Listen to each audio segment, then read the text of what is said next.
la pertinence de la question de la protection de l'enfant n'est plus à démontrer aujourd'hui.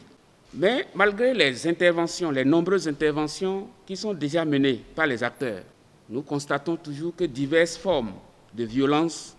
continuent d'affecter la vie et le développement des enfants au Bénin. La protection des enfants contre toute forme de violence ne peut plus être l'affaire d'un nombre très restreint d'acteurs opérant de façon isolée. Il est en effet important que tous les acteurs, à différents niveaux, se mobilisent autour de la question et donnent leur contribution en participant aux efforts nationaux. Vous comprenez, mesdames et messieurs, que la présente assise vise donc à mobiliser les acteurs,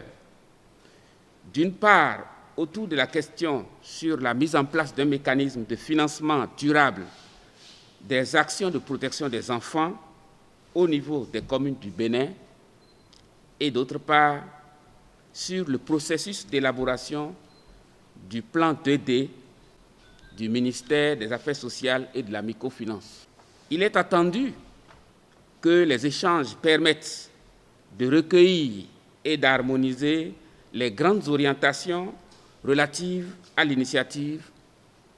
d'identifier les principales étapes à suivre pour aboutir à l'élaboration d'un plan de plaidoyer et d'examiner la possibilité de prise en compte d'une ligne appelée protection de l'enfant dans l'ouverture d'un guichet FADEC affecté Affaires sociales à l'issue de la finalisation du plan 2D du ministère des Affaires sociales et de la microfinance. Il est fréquent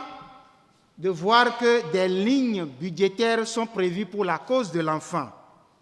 mais elles sont très rarement engagées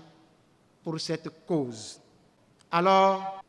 pensée globale, mais action locale, les acteurs réunis au sein du consortium, dénommé plus tard consortium FADEC Enfants, ont estimé que, à défaut de pouvoir mettre en place des mécanismes financiers sur toute la chaîne, depuis le niveau national jusqu'à la base,